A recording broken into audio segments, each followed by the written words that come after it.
didn't scream, he didn't rage. He didn't fall in battle or vanish in exile. He just stopped being seen. In his final years, no one bowed. Servants passed him like he wasn't there. And when his son rose to power, he refused to call him father. Christian VII still breathed, but the world had already buried him. He was born to rule Denmark and Norway, crowned young, surrounded by gold, silk, and music. But what followed wasn't war, wasn't conquest, wasn't greatness. It was something colder. It began in the silence of his own mind, with voices only he could hear, behaviors he couldn't stop, and shadows he couldn't explain. Then came the Queen, beautiful, English, married to him at 17, but love never touched them. Then came the doctor, educated, enlightened, trusted. He tended the king's tremors, calmed his panic, whispered peace into his ear, until the Queen fell in love with him. And while Christian drifted in and out of lucidity, the doctor ruled his kingdom. He didn't wear a crown, but he held the hand of the Queen, and he made the king sign everything. Some kings die roaring on the battlefield. Some die betrayed in their beds. But Christian, he died slowly, unseen, inside a castle that still called him Your Majesty. Not every execution needs a blade. Not every fall ends in fire. Some disappear while they're still alive. And if you think that's the worst way for a king to fall, wait until you see where it all began. It started not with a crown, but with a broken boy. He was born in a palace, but never held like a child. Christian VII entered the world in 1749 as the long-awaited heir to the Danish throne. Yet from the moment his mother died and his father drowned in alcohol and whores, the infant prince was raised more like a fragile object than a son. There were no soft voices in his nursery, no warmth in the arms that fed him. Only cold hands, hard rules, and the stiff mechanical rituals of royal life. Behind the silks and golden embroidery was a child who flinched when spoken to and repeated phrases under his breath as if rehearsing how to exist. His father, King Frederick V, was everything Christian was not: loud, lustful, and obliviously powerful. He drank through ministers, mistresses, and meals, while his son wandered the corridors in anxious silence. Christian was left to a tutor system that valued obedience over affection, one that punished him for blinking too often or laughing out of turn. And when he couldn't sit still or look people in the eye, the court whispered, "He's strange, off, not right." It didn't take long before the boy believed it himself. By the age of 10, Christian showed clear signs of mental disintegration. He would scream at invisible things, refuse food for days, then suddenly explode in childish cruelty, pinching servants, breaking plates, mimicking voices that weren't there. One moment he was sobbing uncontrollably. The next, he was grinning blankly into space. Some called it hysteria, others called it a curse, but no one called it what it truly was: a mind cracking without love, without touch, without safety. What's worse, he wasn't just mocked by courtiers, he was studied. Christian's suffering became a kind of entertainment for the royal elite, who observed his fits like opera. Ministers discussed his condition over wine. Foreign dignitaries sent reports back to their kings: "The heir is unwell." And through it all, no one stepped in. No one held him close and said, "You're not broken, you're just afraid." Instead, they taught him to bow, to memorize court etiquette, to sign documents he couldn't read. They dressed him in perfection and expected the madness to obey. It didn't. By the time he was 15, the damage was done. His eyes still looked alive, but behind them the boy was already gone. And in just 2 more years, they would hand him a crown, because Denmark didn't want a ruler. They wanted a name, a body, a puppet in royal robes. The kingdom had no idea what it was about to inherit, and neither did the bride they were preparing for him. They gave him a bride before he even became a man. Christian VII was 17, twitching through his coronation in a trance of tics and murmurs, when his council handed him a solution: marriage would fix him. They chose Caroline Matilda, a 15-year-old English princess with soft cheeks, strong blood, and royal usefulness. She crossed the sea with no idea what waited on the other shore, not a husband, but a stranger locked in a royal body. The wedding was rushed, opulent, and hollow. Christian smiled too wide, made jokes no one understood, then vanished for hours during the reception. He laughed through the vows. On the wedding night, he left the Queen untouched and went wandering through the streets of Copenhagen in disguise, visiting prostitutes and returning with laughter still on his breath. Caroline was humiliated before she had even unpacked her gowns. At court, whispers spread fast.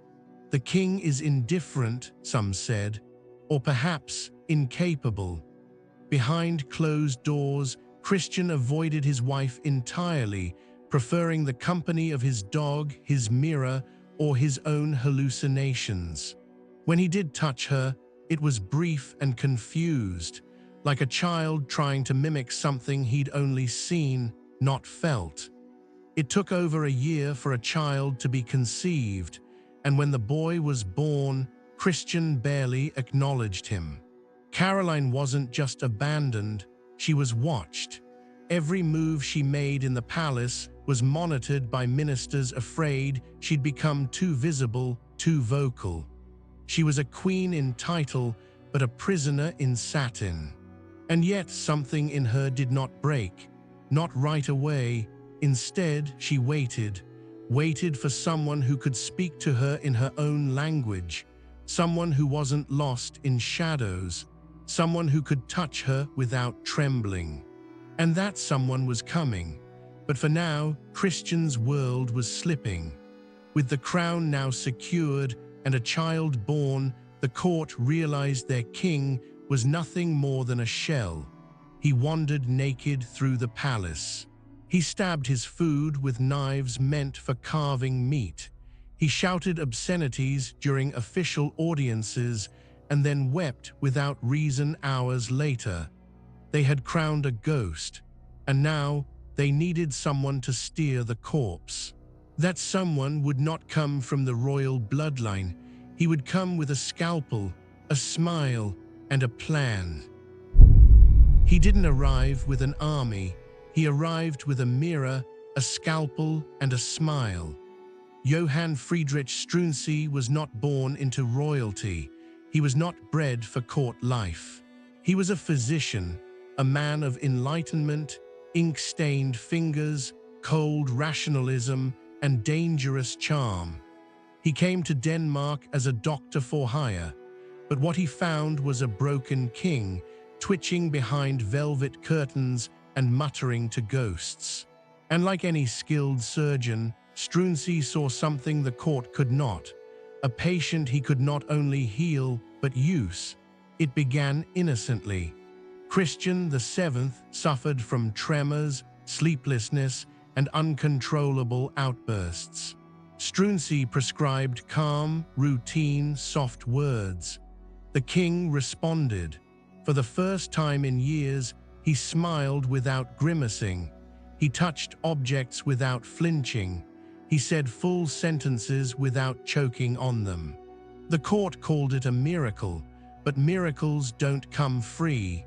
Within months, Struensee was no longer just the king's doctor. He became his handler, his whisperer, his shadow. He accompanied Christian to every council meeting, every private dinner, every royal decision. The ministers noticed it first. The king no longer spoke unless Struensee nodded. He no longer resisted documents. He signed what was placed before him, and behind every signature was the doctor's hand. Twist beneath the surface, Caroline noticed too. She saw in Struensee something she hadn't felt since crossing the sea, a mind that understood hers. Their conversations began as formal, but late at night, in empty corridors, words became glances. Glances became confessions. And silence turned into something else entirely. Meanwhile, Struensee used Christian's fading mind as a doorway. He began implementing reforms at lightning speed, abolishing torture, limiting censorship, modernizing laws, enraging nobles. Over 1,000 laws in under 2 years.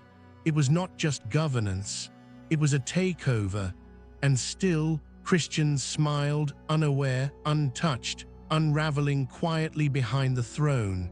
He was the king, but Struensee was Denmark. Not everyone believed the illusion. Whispers began to circle like blood in water.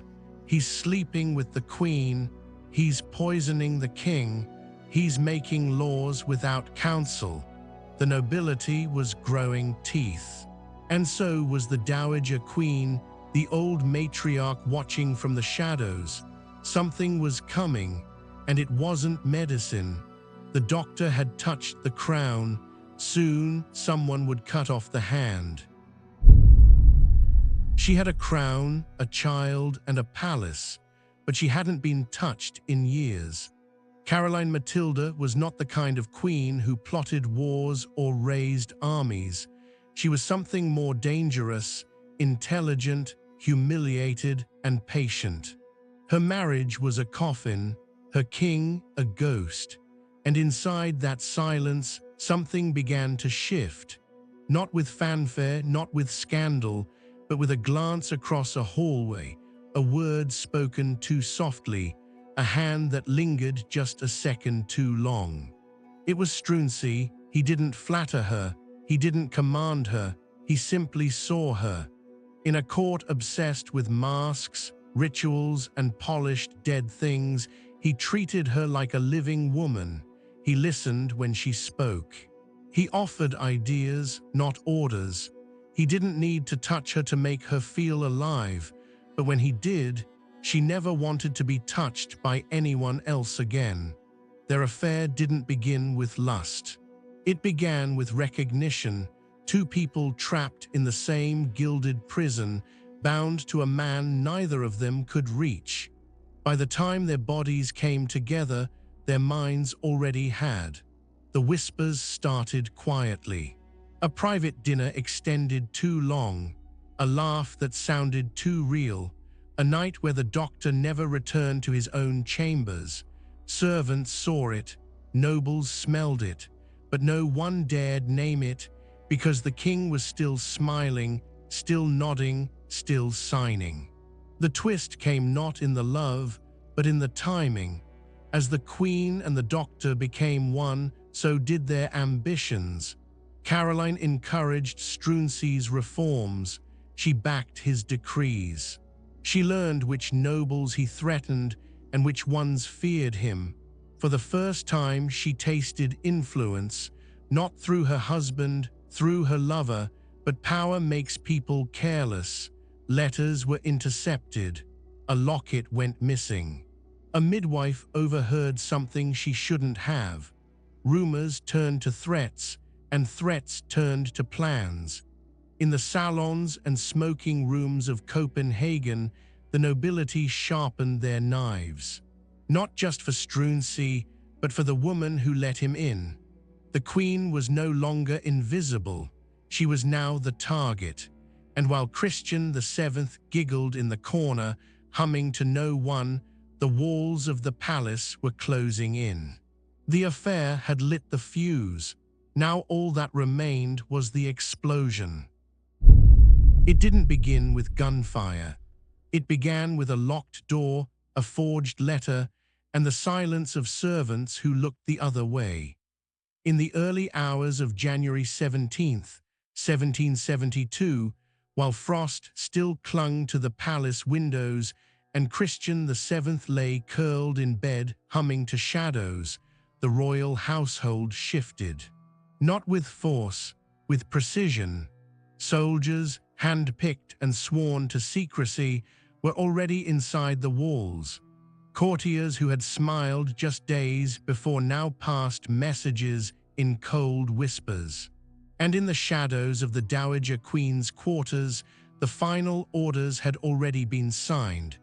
It wasn't a coup, it was a purge. The nobles had tolerated enough enlightenment, enough reforms, enough humiliation. And most of all, enough of him. Struensee had risen too fast, touched too much, and forgotten one thing: he was not born to this. The doctor was arrested in his chamber, half-dressed, stunned. His papers were taken, his rooms ransacked. But the real twist was where they went next. The Queen's door. Caroline Matilda awoke to soldiers, not her husband, not her child. No trial, no charges, no explanations. She was seized, stripped of her title, and told she would never see her son again. The same court that once praised her for giving Denmark an heir now dragged her through its halls like a criminal. She screamed not from guilt, but from knowing what came next. She wasn't being punished. She was being erased. Struensee, meanwhile, was imprisoned without confession. They didn't need him to speak. The nobles had already written his fate. Over the following weeks, he was interrogated, tortured, and forced to sign a confession he didn't believe. His hands, once used to soothe a broken king, were now crushed, bound, and prepped for execution. And Christian, the king who had been ruled, manipulated, and outshone by his own doctor, he signed the orders for the arrest. Whether he understood them or not, no one can say. He signed them anyway. The Queen was sent away. The doctor would never leave the dungeon. The palace had taken back its power. But the crown still sat on the head of a man who didn't know what day it was. The throne was safe, but the soul of the kingdom had already been ripped out. The doctor who once held the king's pulse now had his wrists bound in iron. Struensee didn't scream when they dragged him to the scaffold. He didn't beg, didn't curse the crown, didn't call for the Queen. He walked like a man who had already been executed weeks ago, inside his cell, inside his confession, inside the betrayal of the very hand he used to guide. It was April 28th, 1772. The crowd was massive. Children on shoulders, vendors selling food. Some came to cheer, others came to see if the man would cry. After all, this wasn't just a trial, it was theater, and the stage was soaked in irony. The man who had abolished torture was now tortured. The man who brought rational law was denied it. The man who whispered peace into a mad king's ear was sentenced by that same king's trembling hand. His final punishment was not swift. First, his right hand, the one he used to sign royal orders, was hacked off. Not clean, not once. It took multiple strikes. Then his head followed, executed like a traitor, butchered like a warning, and Denmark clapped. They didn't just kill a man, they killed a mirror. Struensee had shown them a version of their kingdom that was modern, progressive, uncomfortable. Now that mirror was shattered, its shards buried with his body, but it didn't stop there. As his blood dried, his lover, the Queen, was forced to watch the aftermath from exile. Caroline Matilda, once the mother of the heir, was now a rumor. She lived alone in a small German town, stripped of her name, her child, her dignity. No trial, no tombstone, no legacy. She died at 23. And what of the king? What of Christian VII? He attended no trial. He gave no speech. He simply returned to his halls, humming, smiling, occasionally barking like a dog in front of startled ambassadors. He did not grieve. He did not resist. He simply remained. Miniature twist buried beneath it all. He had ordered the execution. Whether he knew it or not, he had signed the end of the only two people who had ever reached into his mind and tried to understand it. Now they were gone, and he was king again, king in name, king in ritual, king of nothings. The execution was over. The queen was gone. The doctor lay in pieces. And yet the crown remained, perched atop the head of a man who no longer remembered why it was there. Christian VII returned to his palace not in triumph, but in absence. He wandered its corridors, humming unfinished tunes, clutching spoons instead of scepters, speaking to mirrors like they were old friends. There was no celebration, no restoration of authority, because in truth, there was no king left to restore. What followed was not rule, but ritual. The court propped Christian up like a hollow relic, rolled him into council chambers for show, then wheeled him away when decisions had to be made. Behind the scenes, real power shifted, first to his stepmother, the Dowager Queen Julian, and later to his son, the young Crown Prince Frederick. Decisions were made in his name, but never by his mind. Christian didn't protest. He couldn't. Sometimes he forgot what country he was in. Sometimes he forgot who he was. His journals, when legible, slipped between nursery rhymes, fragments of prayers, and long stretches of blank pages. Servants whispered of nights where he'd scream for his mother, then laugh for hours into the dark. But the court never removed his title. That was the final cruelty, because Denmark didn't need a ruler, it needed a mask. A figure to parade for foreign dignitaries, a warm body to preserve the illusion of continuity. So they let him play king, let him nod at ceremonies, sign documents prepared by others, wave at crowds he didn't recognize. The twist no one admitted. He was more useful now than he had ever been when sane. Power had calcified around his madness. The state ran smoother without his interference. And so they kept feeding him meals, changing his robes, guiding his hand to paper when a signature was required. The man who once ruled nothing now ruled less than nothing. He ruled by not ruling at all. And the son who would one day replace him, he watched in silence, studied the performance, learned the shape of absence. Christian still wore the crown, but Denmark belonged to someone else. He outlived his queen, he outlived his doctor, he even outlived the men who destroyed them. But Christian VII did not survive, he simply continued.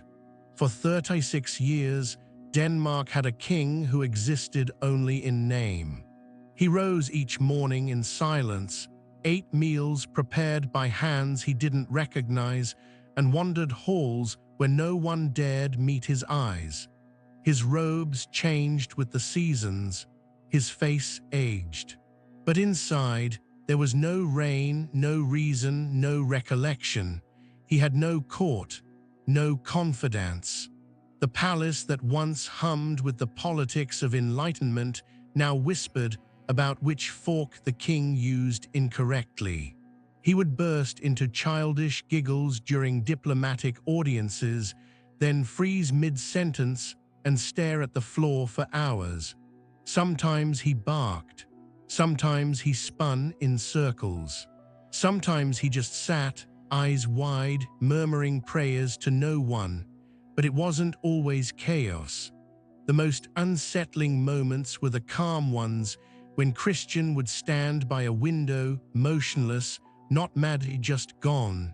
The kingdom adapted. Ministers did not consult him. Guards stopped saluting. Children were warned not to speak too loudly near him. He became a living ghost, too sacred to depose, too broken to trust, too useful to discard. They didn't cage him. They didn't exile him. They did something worse. They kept him, and perhaps the cruelest twist of all, even his son, Crown Prince Frederick, who had watched his father decay for years, refused to call him not father, not even your majesty. Only Christian, like a distant relative, like a patient in a ward that no one talks about anymore. Christian did not fight it. He didn't ask for his title back.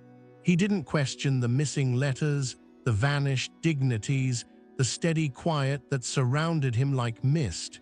He simply floated through days without weight. Time passed. Ministers changed. Revolutions raged in France. Thrones fell across Europe. But inside the royal residence in Copenhagen, one man sat untouched by history, because history had already forgotten him. And when the courtiers passed him in the corridor, they didn't see a king. They saw a memory, a myth still breathing. He didn't die in exile. He didn't die in war. He died in the same palace where he once ruled, quietly, invisibly, like a curtain being drawn in an empty room. It was March 13th, 1808. Christian VII was 59. His body had withered, his voice grown faint, and his name, long since stripped of meaning, was no longer spoken outside ceremonial scripts. By then, Denmark had already passed him by. His son, Frederick, ruled as regent in all but name. The court moved without him. The nation breathed without him. Even the servants, after decades of caring for a shell, no longer asked how he was feeling. Because Christian hadn't felt in years. When he collapsed, there was no rush, no emergency, no thunder of horses or cries for a physician. There was only a stillness, like something inevitable had finally arrived. They laid him on silk sheets. He blinked once, then never again. There was no national mourning in the streets, no bells across Europe. The world had already buried him decades before his heart stopped, and those who remembered him didn't speak of policy or legacy. They spoke in vague tones. He had a difficult reign. He was delicate. Some didn't speak at all. The funeral was held out of duty, not grief. Foreign dignitaries sent standard condolences. The Danish crown passed, not with upheaval or ceremony, but with a sigh, because the throne hadn't belonged to Christian for a very long time. The crown had merely waited for his body to catch up with his absence. The twist beneath it all. There was no scandal, no final betrayal, no rebellion, just a man who had once been king, vanishing so slowly that even death looked redundant. And the boy who had once trembled in royal robes, who had been used, sedated, and forgotten, was now fully gone. But what Denmark never said out loud was this: they didn't lose their king that day. They lost him 36 years earlier. Everything after was just delay. Some kings leave ruins, others leave statues. Christian VII left almost nothing, just dust, silence, and questions no one dared to answer. His reign stretched 4 decades on paper, yet history barely credits him with a single decision. No great war, no visionary reform, no lasting monument. Just a ghost drifting through power, surrounded by people who either controlled him, used him, or pitied him. And when he died, they didn't erase him, they simply stopped mentioning his name. But the absence he left behind was not empty. It was heavy, because Christian's story forces a different kind of reckoning, one not about politics or law, but about presence. What happens when a man still breathes, still wears the crown, but has already been removed from the world around him? When his voice means nothing, when his eyes look straight through his own son. When the throne becomes a hospital bed and the kingdom becomes a performance. The twist of his legacy is that it survived not in power, but in pattern. Denmark would never again allow so much control in the hands of one unelected outsider. The Struensee affair hardened the monarchy, closed doors that might have opened toward enlightenment. And the son who watched it all unfold, Frederick VI, would rule not as a philosopher king, but as a cautious monarch, forever haunted by the portrait of a father who never looked back. And as for Christian, what remains? No final words, no confessions, no act of redemption, just fragments in journals, ghostly anecdotes, a name in the royal ledger. But sometimes absence says more than presence. Sometimes the quietest fall is the deepest. And sometimes a crown doesn't shatter in a scream. It simply slips off. You don't need a sword to kill a king. Sometimes all it takes is time. Christian VII's story isn't one of bloodshed or rebellion. It's the slowest execution a throne has ever delivered, an erasure by routine, by politeness, by silence. A life stretched so thin, even death had nothing left to take. He left no last words, no loyal followers, no enemy strong enough to blame, just a world that stopped seeing him while he was still alive. But his story doesn't end in Denmark. If Christian was the king who faded in silence, then Edward II was the one who fell screaming. A ruler betrayed by his queen, humiliated by his favorites, and destroyed in ways no royal should die. Watch his descent, a collapse not in whispers, but in fire and shame. Or meet Bohemond of Antioch, a man who took what Christian never could, control. Bohemond didn't fade, he conquered, manipulated. Burned cities to the ground with full command of his mind and full awareness of his brutality. Two kings, one who ruled with violence, one who never ruled at all. Their stories wait for you. Watch Edward II, the king betrayed by his queen and broken in the dark. Watch Bohemond, the Crusader who chose power over God. And if you believe history isn't always about victors, if you know some crowns rot from within and some kings die without falling, then this is your kingdom. Subscribe, stay, and prepare.